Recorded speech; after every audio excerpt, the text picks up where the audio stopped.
The checkpoint at the outer gate of Ridgecrest Advanced Research Station sat under a corrugated aluminum awning that did nothing against the Nevada heat. It was 11:14 inches the morning, and the thermometer mounted on the guard booth had already given up at 108 degrees, its red line trembling at the top of its scale like something trying to escape. Emily Hargrove waited. She stood third in line behind two men in pressed button-downs, each carrying laminated visitor badges and the practiced impatience of people who came here often enough to resent the formality of it. Emily wore a pale blue linen shirt, sleeves rolled to the elbow, and carried a canvas tote bag with a library book visible at the top. She had no badge. She had no lanyard. She had nothing to suggest she belonged anywhere near a federal research installation in the middle of the Mojave Desert. The guard, a heavy-set man named Briggs, whose name tag had been crooked for 3 years, waved the two men through with the economy of long habit. Then he looked at Emily. He looked longer than necessary. Purpose of visit? Visiting my brother, Daniel Hargrove. He's the lead systems engineer. She produced her driver's license and a printed email. He's expecting me. Briggs took both items and held them the way people hold things they've decided to be suspicious of.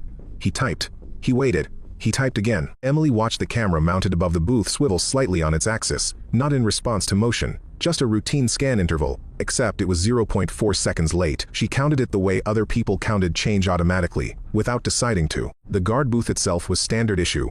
Laminated instruction sheet taped to the window at an angle that suggested it had been put there by someone with no particular feeling about straight lines. A thermos on the shelf. A second monitor showing a parking lot feed, currently displaying an empty space between two identical white sedans. The monitor's refresh rate was normal. The camera outside was not. She filed it the way she filed most things. Without deciding to. Without knowing yet whether it mattered. You'll need to sign the visitor log. Briggs slid a clipboard through the window. And someone from your brother's team has to escort you from the gate. Of course, she signed. She stepped to the side. She waited under the awning. And while she waited, she looked at the facility, the way you look at something you already know, checking for what's changed. Ridgecrest sat on 40 acres of fenced desert. The main compound was a series of low-slung concrete buildings connected by covered walkways, the kind of architecture that communicated priority on function and indifference to everything else. 3 camera towers, 2 vehicle checkpoints, a secondary building newer, the concrete less weathered that housed the Data Systems Division. Daniel appeared 6 minutes later, jogging across the parking lot with the slightly guilty expression of a man who knows he's made someone wait. Emmy. He caught her in a hug that lifted her heels off the ground. He was taller by 8 inches, broader by a generation of different choices. He'd played football in college. She'd done other things. You made it. The checkout process at the gate took longer than the drive. Briggs is very dedicated. Daniel took her tote bag before she could protest. Come on. I'll give you the tour. The tour was the kind given by someone who'd stopped seeing the place years ago. Daniel pointed at buildings and named them. He explained the compound's function in broad strokes: advanced materials, research, systems integration, some classified work in the East Wing with the practiced vagueness of someone comfortable with official discretion. He introduced her to 3 people in a hallway. He showed her the cafeteria. He was proud in the way people are proud of things they've built their lives inside. Emily listened and nodded and watched everything else. The IT monitoring station on the 2nd floor of the main building had its blinds open. She could see 3 monitors from the hallway angle. 2 were displaying normal traffic dashboards. 1 was showing an input log that was scrolling faster than it should have been for a quiet Tuesday morning. She noted it the way you note a loose stare, not alarmed, not certain it's dangerous, but filing it somewhere accessible. In the systems corridor, a data junction panel on the north wall had its indicator light set to amber. Amber meant intermittent signal, not an outage, just inconsistency, the kind of thing that was usually nothing. Usually, this is where the magic happens, Daniel said, pushing open the door to the engineering bay. It was a large room with a dropped ceiling and fluorescent light and the particular hum of climate control working hard against a desert summer. 12 workstations arranged in 3 rows, a central display wall showing real-time systems maps, 4 engineers who looked up when the door opened and looked back down when they saw who it was. One of them young, wire-rimmed glasses, the compressed energy of someone whose work requires more confidence than his age has yet ratified, glanced at Emily a moment longer than the others. Visitor? He asked Daniel. My sister. Emily, this is Marcus Webb, Junior Systems Analyst. Hey, Marcus said, with the specific flatness of someone trying to seem less interested than he is. Hey, Emily said. Daniel pulled up a chair for her near his workstation. You can sit here while I finish the report. Should be an hour. Then we'll get lunch.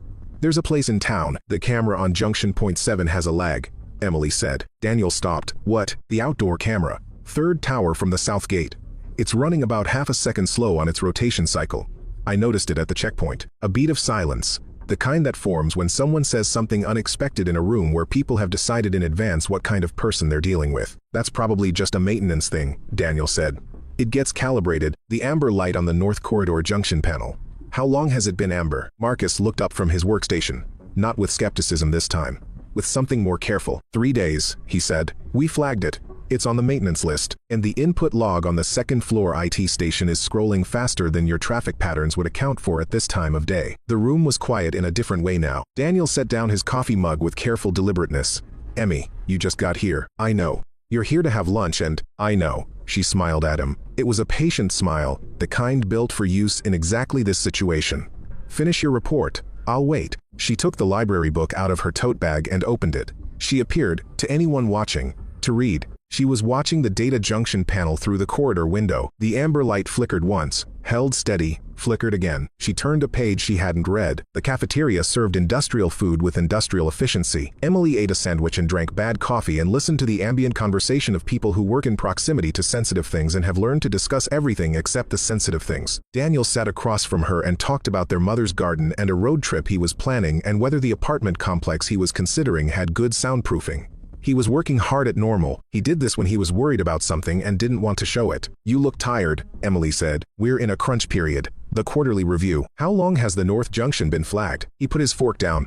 Emily, it's a question. You're doing the thing you do. What thing? The thing where you notice everything and make people uncomfortable about it. He said it without heat. It was old territory between them, not a wound, just a landscape they both knew. You're on vacation. You're visiting. I'm visiting. She agreed. So stop auditing my facility. I'm not auditing anything. She picked up her coffee. I'm asking about a junction panel. It's on the list. Marcus is handling it. Marcus is 26 and 2 years out of his master's program. He's good, but that particular junction panel manages signal routing for the secondary building's data systems. If the amber indicator is representing actual intermittent loss rather than a calibration fault, Emily. His voice had an edge to it now, not anger. Something closer to fatigue, the specific fatigue of a person who has spent years being the competent one in every room and does not enjoy the sensation of being outcompeted by someone eating a turkey sandwich. I know what I'm doing. She looked at him. His jaw was set. His eyes had the particular flatness of male professional pride. Okay, she said. Okay? Okay. She picked up the library book. What time is the road trip? He blinked. Then, slowly, he relaxed. Labor Day weekend. We're thinking Colorado. You should do Rocky Mountain National Park. Stay in Estes Park. Is it worth it with crowds? Early morning, before 8. You'll have it to yourself. They finished lunch. The cafeteria sounds moved around them, trays, voices, the distant clank of the kitchen. Through the window, the desert sat flat and white and implacable under a sky that had bleached itself colorless with effort. At 1:47 p.m., the lights in the cafeteria flickered. 1 second, then steady again. Emily set down her coffee cup. That was a local draw fluctuation, Daniel said, already reaching for his phone. We've had some issues with the eastern grid. His phone buzzed. He looked at it. His face changed. What? Emily asked. Systems alert. Secondary building. He was already standing. False alarm. Probably. Happens when the alarm went off. Not the soft chirp of a calibration notice. The alarm. Full facility. The kind of sound that had been engineered specifically to penetrate walls and override thought and produce an immediate, visceral need to move. The lights in the cafeteria switched to red. People moved the way crowds move when the danger is real but not yet visible, fast and sideways, without clear direction, the collective momentum of panic without destination. Emily didn't move with them. She stood at the cafeteria window and looked out at the compound. 45 seconds of observation. Enough. The vehicle gate on the east perimeter was compromised. She could see the indicator light, the one that should have been green, was dark, not red, dark, which meant it wasn't locked down on protocol, it was simply off. The external camera on the third tower had stopped moving entirely. 3 figures in dark clothing were moving along the west side of the secondary building in a pattern that was too coordinated for anything accidental. Daniel. Her voice was flat and even, and cut through the alarm noise the way a specific frequency cuts through interference. The east gate is down, not locked down. They've cut the signal. He was looking at his phone. I'm getting reports there's a breach in the secondary building. Yes. They came through the junction fault. The intermittent signal loss you had flagged. She was already moving toward the cafeteria door. How many people are in the secondary building right now? Maybe 14, 15. Which exits are on the same circuit as the east gate? He stared at her. Daniel. One word. Sharp as a key turning. South exit and the northwest fire door. Both compromised. Where's the emergency comm panel? End of the north corridor. But the system's locked. It's locked on the primary network. She pushed open the cafeteria door into the corridor beyond. The secondary comm runs on its own circuit. It's still up. How do you know that? She didn't answer because the answer would have taken time she didn't have. She moved down the north corridor with the specific economy of someone who has walked through compromised spaces before, close to the wall. Eyes, tracking doors and junctions, and overhead signage, body angled so her peripheral vision covered the maximum arc. Behind her, Daniel followed. Behind them both, a man she recognized from the cafeteria 50s. Gray at the temples, the build of someone who'd been athletic before a desk intervened, fell in step with the automatic compliance of a person who has decided, in the fog of emergency, that someone else knows what they're doing. His name was Gerald Whitmore, and he was a senior materials researcher, and he had no idea who Emily Hargrove was. None of them did. The North Corridor emergency comm panel was recessed behind a gray metal door near the fire exit. Emily opened it with the speed of someone who knew it would be unlocked because emergency systems are always unlocked. That's the point of emergency systems, and found what she was looking for. She keyed the handset. Attention all personnel in the secondary building. This is an active security breach. Do not use the south exit or the northwest fire door. Move to interior rooms on the second floor and secure the doors. Do not use the primary comm system. Repeat, do not use the primary comm system. It is being monitored. She clicked off. Gerald Whitmore was staring at her. Who are you? He asked. Right now, the only person thinking clearly. She turned back to Daniel. Your engineering bay. The main display has access to the facility camera system. Is it still up? Daniel checked his phone. Some of it. The east side cameras are down, but yes. Interior cameras are still running. Then let's go. The engineering bay was not empty. Marcus Webb was there. 2 other engineers were there, a woman named Diane Forsyth who had been on her way out when the alarm started and hadn't completed the decision, and a man named Trevor Cole who had made the tactical error of returning to his workstation because he'd left his phone there and now wasn't sure what to do next. They all looked at Emily when she came through the door. She went straight to the central display wall and pulled up the camera feeds with 4 keystrokes. Hey, Marcus started. I need facility map overlay on top of the live camera feeds. There's a toggle in the upper left of the system's dashboard. She was already looking at what she could see. Someone pull it up. You can't just. Marcus looked at Daniel. Do what she says, Daniel said. He sounded strange, like a man hearing a language he recognizes but hadn't expected. Marcus pulled up the overlay. Emily looked at the composite image for 8 seconds without speaking. The infiltration team was 4 people. 2 were moving through the secondary building's ground floor. 1 was positioned at the vehicle entrance, controlling the exit. 1 was unaccounted for. The 4th one was the problem. The secondary building ground floor has 2 server rooms, she said. If they're after data, they'll go for server room B. It's the larger installation, and it houses the materials research archives. She turned to Marcus. Can you initiate a data lockdown on server room B's primary partition from this terminal? Yes, but it requires supervisor authorization. Daniel. Do it, Daniel said. Marcus typed. His hands were shaking slightly. He was doing his job anyway, which Emily noted and respected. Done. Partition locked. Good. Now they'll have to go for server room A. She pointed at the camera feed, which means they'll move through the central corridor here, which gives us about 6 minutes. She looked at the group assembled in the room, 5 people, not counting herself and Daniel. I need everyone to move to the secondary stairwell in the east wing. There's a maintenance access point on the 2nd floor that connects to the secondary building through a service tunnel. We can move people out of the secondary building through that tunnel before the breach team reaches server room A. Silence. The alarm was still going. Red light pulsed through the frosted glass panel above the door. Diane Forsyth spoke first. Why would we go toward the secondary building? Shouldn't we be? There are 15 people in that building who don't know the south exit is compromised. Emily's voice was flat, not unkind. She was stating facts. If we leave them, they'll try the south exit. The people at that exit are armed. A beat. We have 6 minutes. Who's coming? Trevor Cole stood up from his workstation. Then Diane.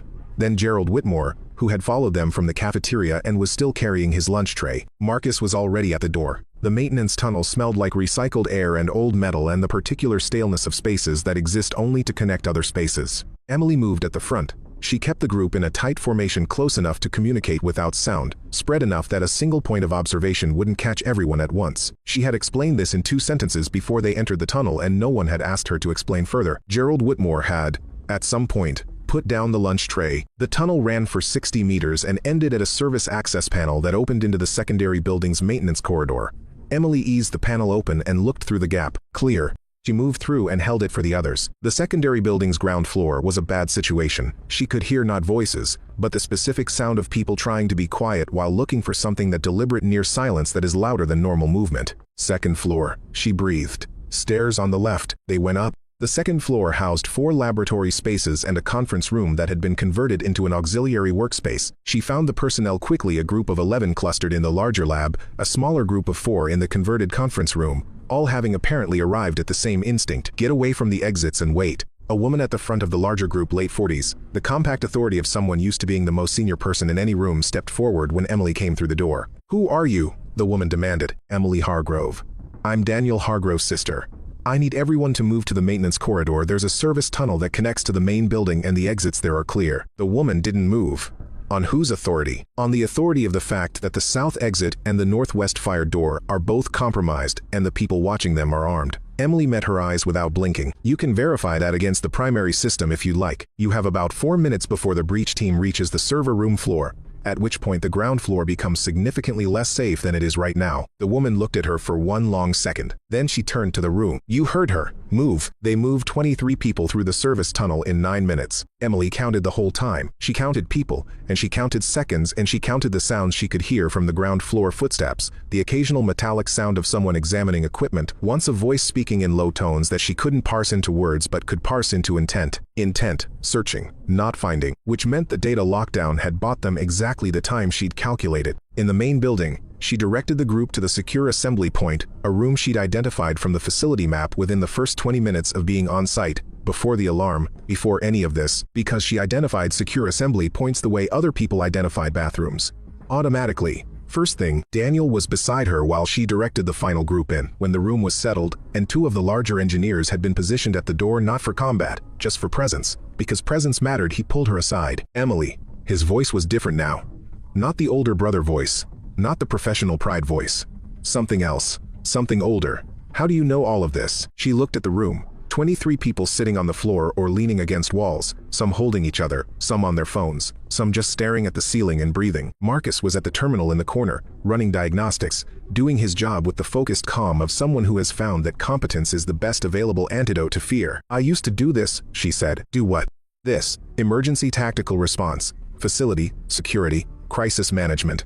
She watched the door. "I worked for 12 years in the field, federal contracts, mostly, some private sector." The silence stretched. "You never told me. You never asked what I did after I left the program. You said you were consulting." "I was. Just not the kind of consulting that comes with a business card." He was quiet for a long moment. The alarm was still running its red pulse through every corridor of the building, a rhythmic insistence that danger was still present, still real. "Why did you leave?" This was the question, not the how or the what. Those could be answered with facts. The why required something else. "After Marcus and Teller," she said. The names came out flat, not because she felt nothing, but because she'd spent years making them flat, learning to carry them without letting their weight show in her voice. "We lost 2 people on an extraction in the Balkans. I'd planned the route. I'd cleared the space. A breath. I'd missed something." He waited. "A service entrance, northeast corner of the building. It was on the schematics, but the schematics were 18 months out of date and the building had been modified, and I didn't verify it on site because I thought I had enough information." She said it the way people recite things they have rehearsed into submission, steadily, without emphasis, because emphasis would crack it open. The team went in. Marcus Teller was first. Reginald Fuentes was behind him. The entrance had been converted into a secondary security checkpoint. They had no warning. Daniel was very still. "The debrief said it was within acceptable margins of intelligence failure. My supervisor filed it that way. The report filed it that way." She paused. "I filed it a different way." "You blamed yourself." "I was correct. Not defensive. Not seeking argument. Simply precise. The mission parameters required me to verify the schematics. I didn't verify them. That's causation, not blame." A pause. "I resigned 6 weeks after. Spent the next year doing nothing interesting. Then started the consulting firm. Risk assessment, operational planning, facility audits. The professional knowledge stayed current. I made sure of that." It felt she considered the word irresponsible not to. He said nothing. He was looking at her with the expression of a man recalibrating a very long history against new information, not rewriting it exactly, but adjusting the frame so that what was already there resolved into a different picture. "You came to see me," he said slowly. "A week after calling for the first time in 4 months. I was in the area. You drove 8 hours. Vegas traffic is bad in summer." He stared at her. "I wanted to see you," she said, simply. The truth, stripped of everything except itself. "I don't always need a tactical reason." Something moved through his expression that she had no ready name for. "And now?" he asked. "And now I'm visiting my brother." She moved back toward the terminal. "Get me a line to facility security. Whatever's left of them." The breach team was 3 minutes from server room A when Emily re-established contact with the facility security chief, a man named Leonard Pruitt who was running emergency protocol from a hardened comm station in the basement of the main building and trying to reach outside assistance on a frequency she'd already guessed had been partially jammed. "Who is this?" Pruitt demanded. "My name is Emily Hargrove. I'm a civilian visitor who has secured 23 personnel from the secondary building and moved them to Assembly Point C. The breach team is 4 members. 1 is positioned at the vehicle gate. 3 are moving toward server room A on the secondary building ground floor." A pause. "How do you know that?" "Camera feeds. and threat pattern analysis. I need you to do 3 things. First, have you been able to reach external support? We have a partial signal. Could be 15 minutes, could be 25. Then we need to slow them down. She pulled up the secondary building's camera feeds on Marcus's terminal. Server room A has a manual ventilation override in the adjacent utility closet. If we flood the room with suppression gas, that requires on-site access. I know. I need you to remotely trigger the fire alarm suppression test for that wing. It'll read as an error on their side. They'll back off the room until they can confirm it's not a genuine suppression event. It'll buy us 8 to 10 minutes. That's not standard protocol. Standard protocol assumes an active security team at full capacity in a non-compromised facility. Her voice was even, not impatient. What's your current active security team capacity? A silence that answered the question. I'll trigger the test, Pruitt said. The camera feed showed the change almost immediately. The 2 figures on server room A's corridor stopped, moved back, consulted. Emily watched the 4th figure, the one at the vehicle gate, to see if he responded to the change. He didn't look up from his position, which meant he wasn't in communication with the others. They were operating in isolated cells, which meant the internal team didn't have reliable comm between members. The jamming was affecting them too. She felt the calculation click into place the way puzzles click, not satisfaction exactly, but recognition, the shape of the thing becoming legible. Marcus. She turned from the terminal. You said you can access the facility's lighting control from here? He blinked. The building management system? Yes, but I need you to run a sequential lighting failure through the secondary building's ground floor, starting from the north end, moving south. Slow 1 section every 45 seconds. He was already pulling up the interface. What does that do? It makes them think their timeline is longer than it is. People moving through a space they're unfamiliar with slow down when lighting degrades. They stay tighter to walls. They communicate more. Communication means noise. Noise means they're revealing their position. He looked at the camera feeds. And I need them in the South Junction corridor in exactly 11 minutes. He typed. Didn't ask why. Done. The South Junction corridor was a deliberate choice. Emily had identified it in her first 12 minutes on the grounds because it had 3 properties that made it tactically valuable. It was the single connecting point between the secondary building's data floor and the vehicle access corridor. It had a redundant camera node that operated on the emergency backup circuit, and its ceiling. Mounted conduit array included a non-load-bearing junction box that, if manually tripped, would cut all lighting in a 40-meter radius for approximately 60 seconds before the backup generator engaged. She knew about the junction box because she'd read the facility schematic that Daniel had absent-mindedly left open on his workstation for the 40 seconds it took him to walk across the room for his coffee. She had not planned this morning. She had simply not stopped paying attention. That was the whole of it. 11 years distilled into a habit, so practiced it had become invisible, even to herself. Emily moved through the secondary building alone. She'd told Daniel she was checking the maintenance tunnel was still clear. He'd looked at her with the expression of someone who knew they were being given a partial truth and had decided to accept it because the alternative, the argument, the delay was more dangerous than the half-truth. She moved the same way she always moved in compromised spaces. Against the wall, low and quiet and purposeful. The alarm gave her cover ambient sound, the darkness rhythmically broken by red pulses, the particular sensory overload that human beings are designed to process slowly. The breach team was in the north section of the ground floor, moving south exactly as the degrading lighting was designed to push them. Emily reached the South Junction corridor first. She found the junction box inside a utility closet that was, mercifully, unlocked. She positioned herself beside the door. She waited. Footsteps. 2 sets. The specific cadence of people moving carefully. She waited. The footsteps reached the corridor junction. She tripped the junction box. Darkness. Not total. The red emergency pulse continued from the building's battery backup, painting everything in 12-second cycles, but enough. She moved through the darkness the way water moves through an opening, the specific economy of someone who has practiced moving in bad visibility until it stopped being a disadvantage and became a different kind of seeing. The first figure was at the door of server room A. She took him down with the efficient minimum of someone who has spent years separating what is necessary from what isn't. Not violent. Contained. He was on the floor and not getting up, and she was already through the next door. The second figure turned toward the sound. She gave him something louder to turn toward the fire door at the south end of the corridor, slammed open by a piece of equipment she'd already positioned there, and while he turned, she was somewhere else. The lights came back. Both figures were on the floor of the corridor, neither seriously injured, both thoroughly contained. Emily stood at the door to server room A and breathed. Outside, in the facility, she could hear through 2 walls and a corridor and the persistent wail of the alarm the sound of vehicles. Multiple vehicles, moving fast, the specific authority of law enforcement in a hurry. 14 minutes. Better than Pruitt had estimated. She walked back toward the main building through the service tunnel. She found the group in assembly point C exactly where she'd left them. Marcus was still at the terminal, Diane Forsyth had found a first aid kit and was methodically inventorying it, which was not necessary but was clearly the thing her hands needed to do. Gerald Whitmore was sitting against the wall with his eyes closed, not asleep, present, contained, somewhere behind his eyelids, waiting for this to be over. The senior woman from the secondary building, Emily, had learned her name was Dr. Patricia Vance,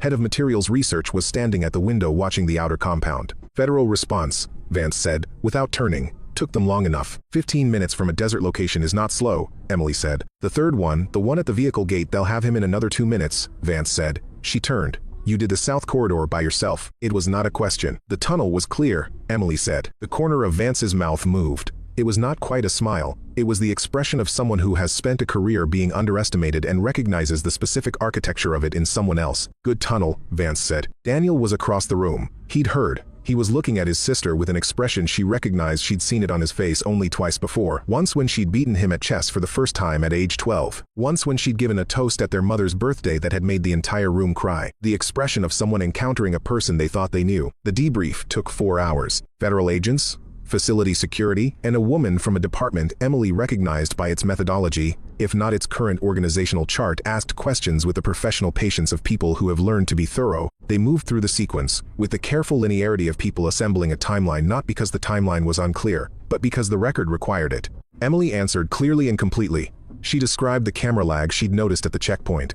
She described the amber indicator panel and the abnormal input log scrolling rate on the IT station's second monitor. She explained the decision to initiate the data lockdown on server room B's primary partition, and why she'd calculated that the lockdown would redirect the breach team rather than stop them. She described the service tunnel, the sequential lighting override, the suppression test delay. She described the south corridor last. She described it accurately and without embellishment. The federal agent across the table wrote things down. She omitted nothing that mattered operationally. She included no details that would require follow-up questions about her previous work. The previous work was her own. It would come up or it wouldn't, and either outcome was acceptable. The breach team's target had been proprietary materials data thermal barrier research that had significant defense applications and significantly more significant commercial applications. 2 members of the team were connected to a private intelligence network that had been flagged in 3 countries. The fourth,